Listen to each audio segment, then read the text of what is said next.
ત્યારે વિદ્યાર્થી મિત્રો અત્યારે ચાલી રહ્યા કોરોના વાયરસના કારણે આપણે ઘરમાં રહીશું અને સુરક્ષિત રહીશું.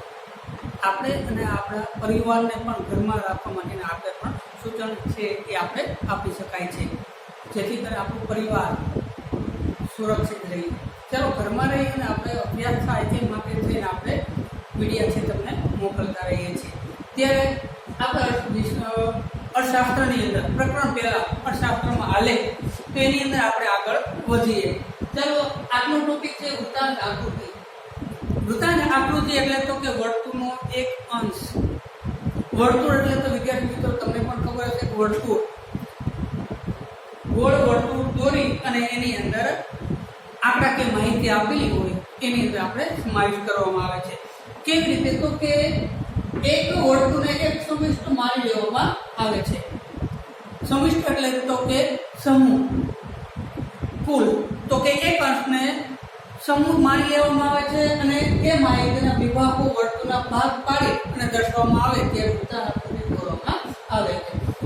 તો કે કુલ માહિતી આપણને આપેલી હોય એમાં પેટા વિભાગો પાડી અને વર્તુળની અંદર સમાવેશ કરવામાં આવે ત્યારે વૃત્તાંત આકૃતિ આપણે દોરવામાં આવે છે.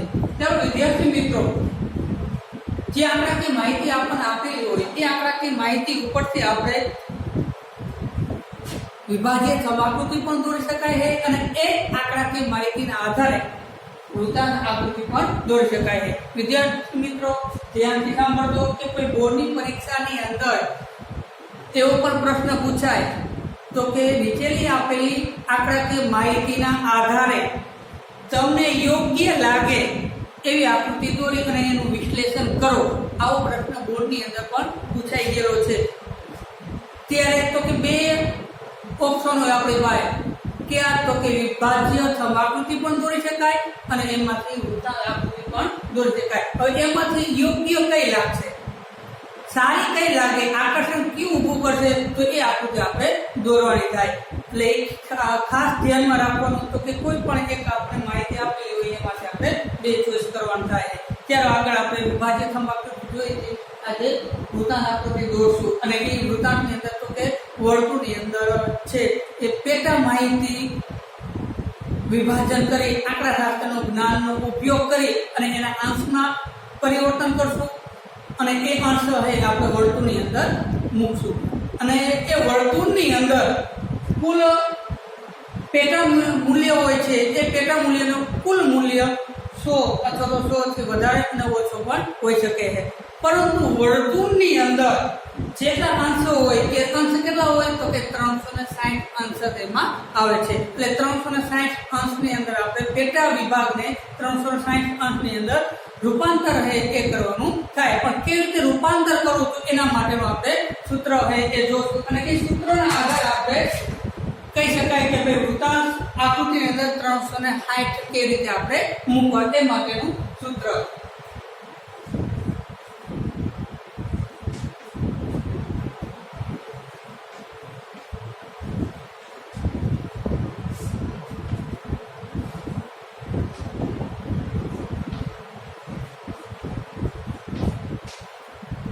ચાલો વિદ્યાર્થી મિત્રો વૃત્તાંત શોધવાનું સૂત્ર એટલે કે આપણે જે કે વર્તુળ દોરશું એ વર્તુળની અંદર 360 અંશ મૂકવાના થાય. પેટા મૂલ્ય આપણને આપેલું હોય એના આધારે આપણે 360 અંશની અંદર પરિવર્તન કરવાનું કે ફેરફાર કરી અને એના 360 ની અંદર આપણે મૂકવાના થાય. એ માટે થઈ કરશું આપણે સૂત્ર આપેલું. વિદ્યાર્થી મિત્રો હજી પણ તમારી પાઠ્યપુસ્તકની અંદર આના રીતે અંડરલાઈન કરી નાખશો કે જેથી કરીને એક વાક્યની અંદર પણ પ્રશ્ન પૂછી શકાય કે ભાઈ વૃત્તાંત આકૃતિ શોધવા માટેનું સૂત્ર છે એ દર્શાવો કે જણાવો, સ્પષ્ટ કરો.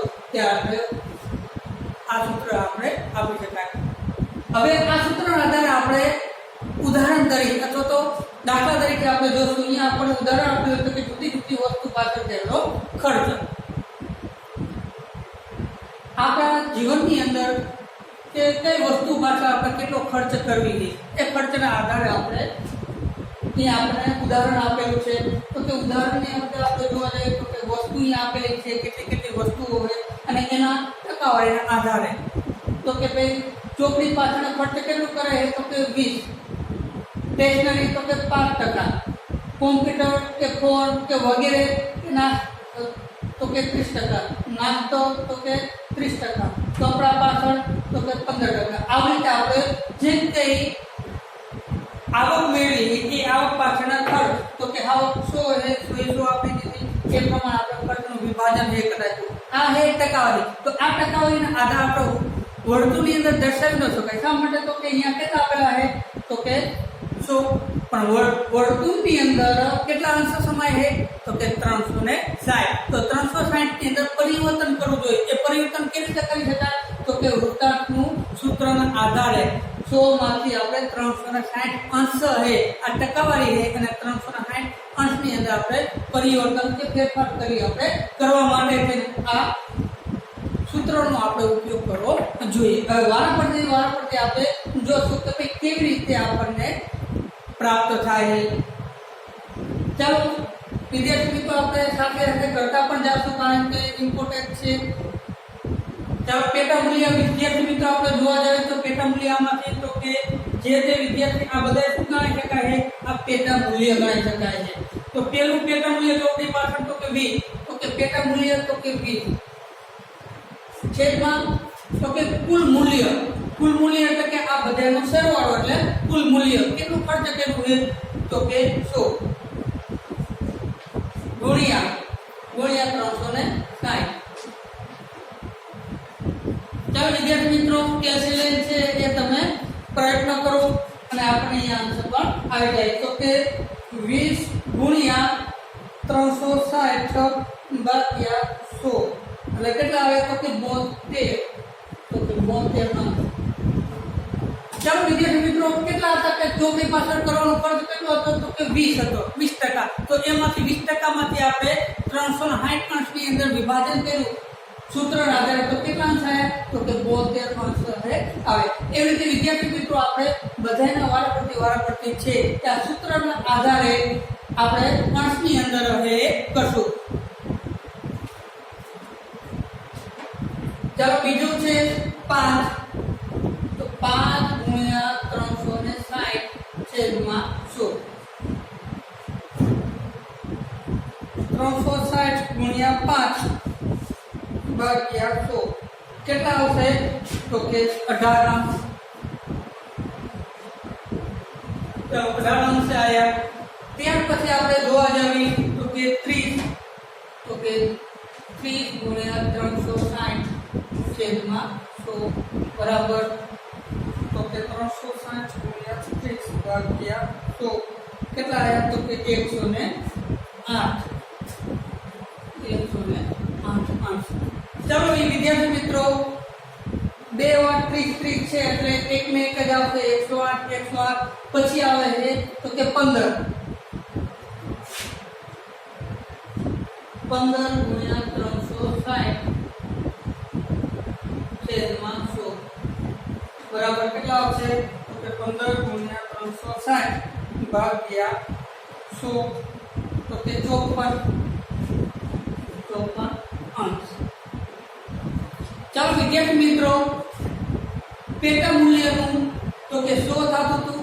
હવે વૃત્તાંત આકૃતિ આપણે દોરવા જાવી વર્તુળ દોરવા જાવી તો વર્તુળની અંદર કેટલા અંશ આપણને આપેલો હોય કેટલા સમય તો કે 360. તો કે આ જે કે પેટા મૂલ્ય 100 થાય એવી રીતે વૃત્તાંત જે આપણે શોધ્યા તો કે જે અંશ શોધ્યા તે અંશનો સરવાળો પણ કેટલો થવો જોઈએ 360 થવો જોઈએ. ચાલો આપણે તે પણ જોઈ લઈએ.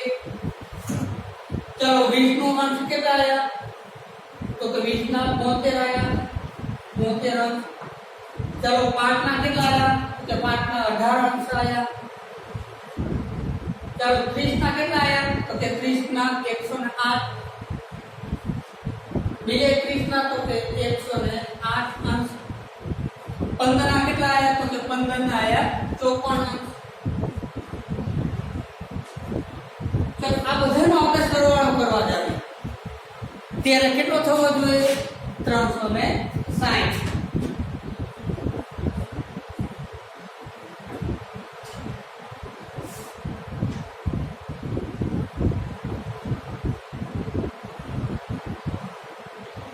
બધાનો સરવાળો આપણે જોવા જઈએ તો કે 360 સરવાળો હોય એ આપણને જોવા મળે છે કે જેના આધારે તો કે જે આપણે સૂત્ર હતું એ સૂત્રના આધારે આપણે મૂકવું એટલે 360 સરવાળો હોય એ આપણને જોવા મળ્યો. હવે જે કે આપણે વર્તુળ દોરશું એ વર્તુળની અંદર 360 હોય એ આપણે દર્શાવવાના થાય.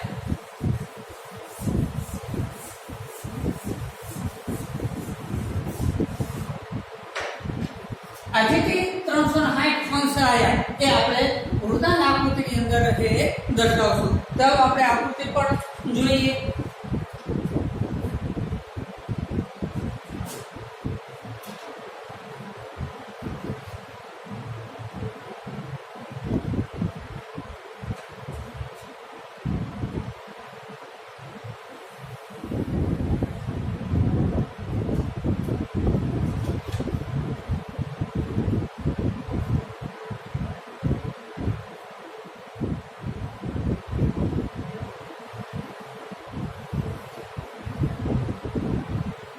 ચલો આ આપણું વર્તુળ થઈ ગયું. આપણે આગળ જોયું કે ભાઈ વૃત્તાંત એટલે શું તો કે વર્તુળનો એક અંશ. આ આપણું શું થઈ ગયું તો કે વર્તુળ થઈ ગયું. હવે આની અંદર તો કે 360 અંશ એ સમાઈ શકે. એ પછી નાનું હોય તો ભલે અને મોટું વર્તુળ હોય તો ભલે. તો એની અંદર કેટલા સમાય તો કે 360 અંશ છે એ સમાય છે, વધારે નહીં કે ઓછા નહીં. એટલે આની અંદર તો કે 360 જો ટકાવારી દર્શાવવામાં આવે તો જો આંકડા આપણે જે વૃત્તાંતનું સૂત્ર જોયું એ સૂત્રને આપણે ન કર્યું હોય એટલે સીધા આપણે જો આંકડાની માહિતી આપણે મૂકવામાં આવે તો આમાં તો કે અડધા અંશની અંદર ન જોઈએ, અડધા વર્તુળનો આપણે ઉપયોગ ન કરીએ અને આપણે વૃત્તાંત આકૃતિ દોરી શકાય એમ નહીં, ટકાવારી નહીં. પણ શું કરવાનું છે તો કે એની અંદર સૂત્રના આધારે અંશની અંદર શોધવાના અને એ અંશના જે કે આપણે પ્રાપ્ત થયા એ અંશ આપણા વર્તુળની અંદર છે એ આપણે મૂકવાના થાય. વર્તુળ દોર્યું. હવે પછીના તો કે જે આપણને પેટા મૂલ્ય આપેલા છે એ પેટા મૂલ્યના આધારે આપણે અંશ છે એ આપણે ગોઠવ્યા. એ અંશના આધારે તો કે આ વર્તુળની અંદર દર્શાવ્યું એ પહેલા તો કે ભાઈ ખબર તો હોય ને કે અંતર કેટલામાં છે. તો એના માટે તો કે અલગ અલગ સંજ્ઞાઓ હોય આપણને અહીંયા આપવી પડે છે. તો કે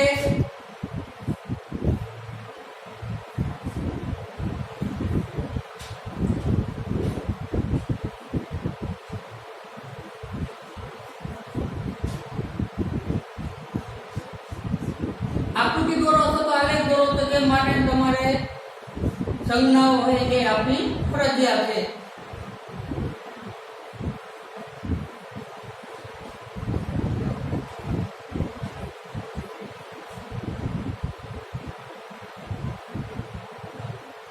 તો ખ્યાલ આવો કે ભાઈ કેટલા વિભાગની અંદર કયું કયું આપવામાં આવે છે.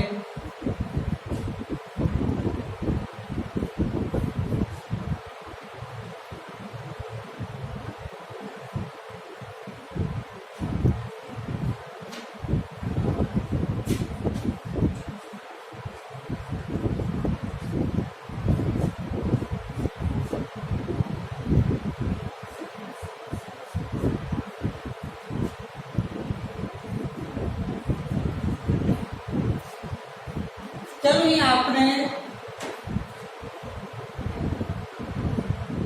संज्ञा पण है ये दर्शा दीदी है ये संज्ञा आधार आपने यहाँ मूकशु. और पहली छे ચોપડી હોય એના પાછળના ટકાવારી કરતો તો 20 હતું. હવે અંશની આપણે જોઈ દુતિયા તો કે 72. હવે આપણો અર્ધચંદ્રાકારનો ઉપયોગ કરી અને આપણે મૂકશું. માની લ્યો કે આપણે એ સેન્ટરની અંદર રાખી દીધું અને આ બાજુથી આપણે સેન્ટર એક છે એ આપણે એક દોરી દેવાય તો બે આ અહીંયા સેન્ટર. ચાલો સેન્ટર આપણે અહીંયા દોર્યું.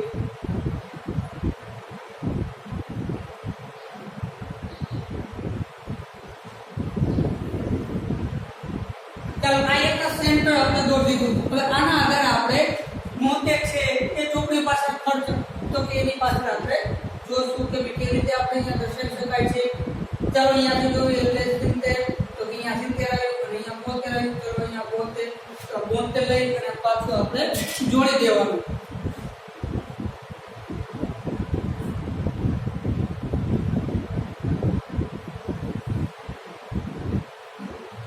ચાલો આ શું થઈ ગયું તો કે ચોકડી પાછળનો ખર્ચ થઈ ગયો કે આપણો આટલો ખર્ચ 100 ને 360 ની અંદર તો કે આટલો વિભાગ શું છે તો કે ચોપડી પાછળ ખર્ચ એ આપણે કરી. ચાલો આપણે એના અંશ અથવા તો ટકાવારીની અંદર પણ આપણે દર્શાવી શકાય. તો આપણે અહીંયા ટકાવારી છે એ આપણે દર્શાવશું. તો કે 10 ટકાવારીના આધારે આપણે જોઈએ કે ભાઈ આટલો ખર્ચ આપણે ચોપડી પાછળ છે એ ખર્ચ છે એ આપણે કરવી છે.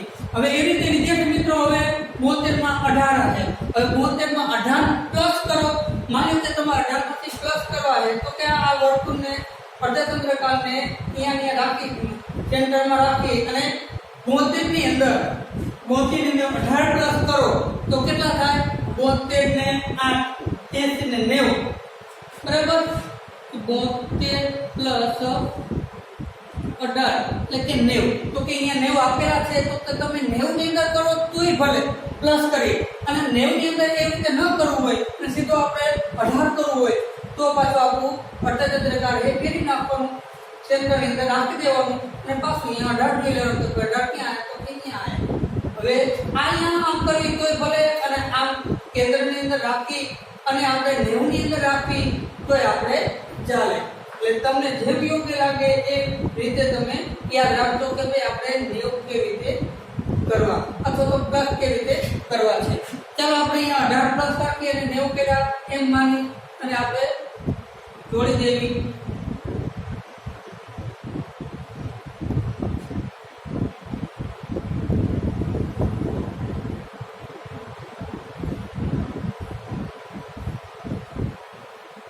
ચાલો આ કેટલો વિભાગ થઈ ગયો આપણો? તો કે સ્ટેશનરી પાછળનો ખર્ચો છે એ બતાવ્યું. તો કે એના માટે જમીન આપણે શું હતું તો કે પહેલા 5% પછી ઊભી લાઈન છે એ દર્શાવી અથવા તો અલગ રંગથી આપણે કરશું કે જેથી કરીને આપણને ખ્યાલ આવે. ચાલો અલગ જ રંગ આપણે રાખી.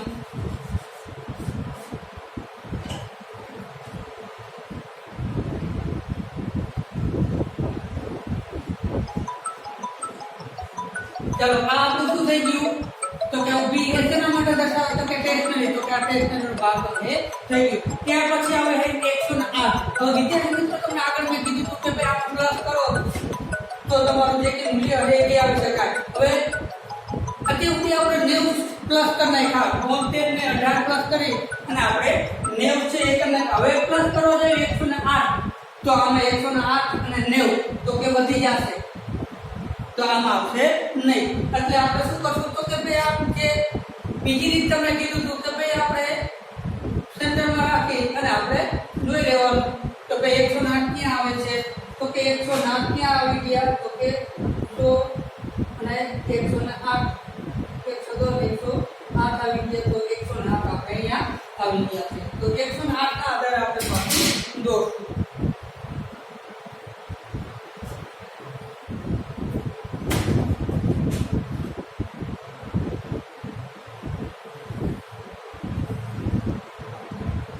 આ વસ્તુ હતું 108 ની અંદર તો કે કોડ અને કોમ્પ્યુટર વગેરેની આપણે માહિતી. તો એની અંદર તો કે 30%.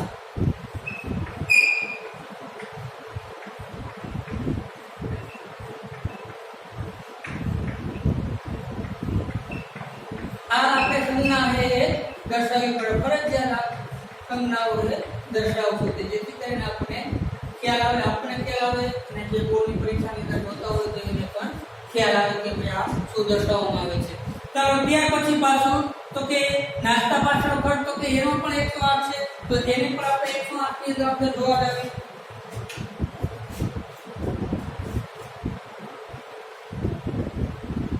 ચાલો 10 20 30 100 90 ને 100 અને 108 ચાલો આ 108 ચાલો અહીંયા 108 છે એ આપણે આવી.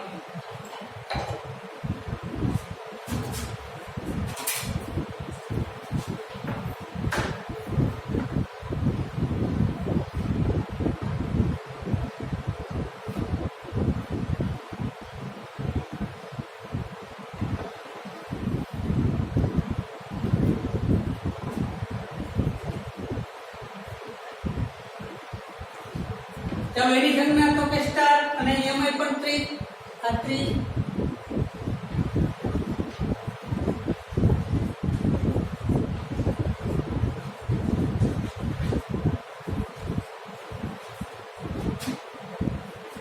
બાકીનું શું હોય છે તો કે કપડા કેટલા તો કે 15% અને અંશ કેટલા છે તો કે 54 તમે માપો તો પણ એમાં કેટલા આવી જાય તો કે 54 છે આપણે આવી જાય.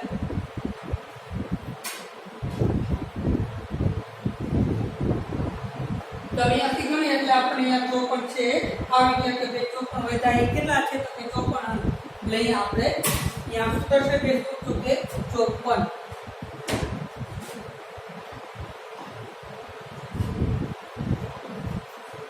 અંશ બતાવશું અને એની સંજ્ઞા છે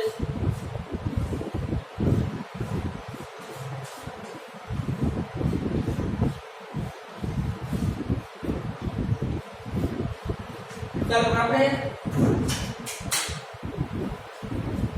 આકૃતિ પર આપણે જે દોરાઈ ગઈ જે રીતે પેટા મૂલ્ય આપ્યા હતા એના સૂત્રના આધારે આપણે અંશની અંદર શોધ્યા કે ભાઈ કેટલા તો કે 300 અંશ હતા એની અંદર આપણે રૂપાંતર કરી અને આની અંદર સમાવેશ કરી દીધો.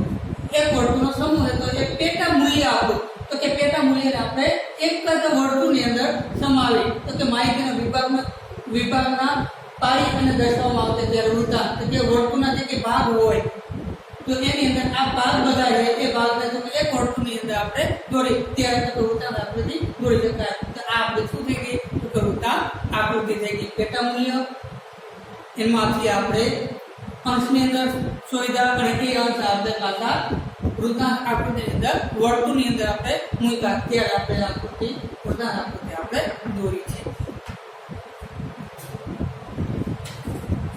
ચાલો વિદ્યાર્થી મિત્રો ત્યારબાદ તો કે વૃત્તાંત આકૃતિ દોરતી વખતે ધ્યાનમાં શું રાખવું કઈ બાબત આપણે ધ્યાનમાં રાખશું. આજે કે આપણે વૃત્તાંત આકૃતિ દોરી તો કે વૃત્તાંત આકૃતિને ધ્યાનમાં રાખવાની બાબત તો કે પહેલી બાબત તો કે આજે કે વર્તુળ છે એ વર્તુળની અંદર તો કે 360 અંશો હોય છે. એ તમે પછી નાનું વર્તુળ દોરો તોય ભલે અને મોટું વર્તુળ દોરો તો પણ ભલે વર્તુળ છે એ વર્તુળ તો કે 360 અંશો છે એ આપણે આવે છે. ત્યારબાદ ધ્યાનમાં રાખવાની બાબત તો કે માહિતીના દરેક પેટા મૂલ્યના આધારે વૃત્તાંત શોધવામાં આવે છે.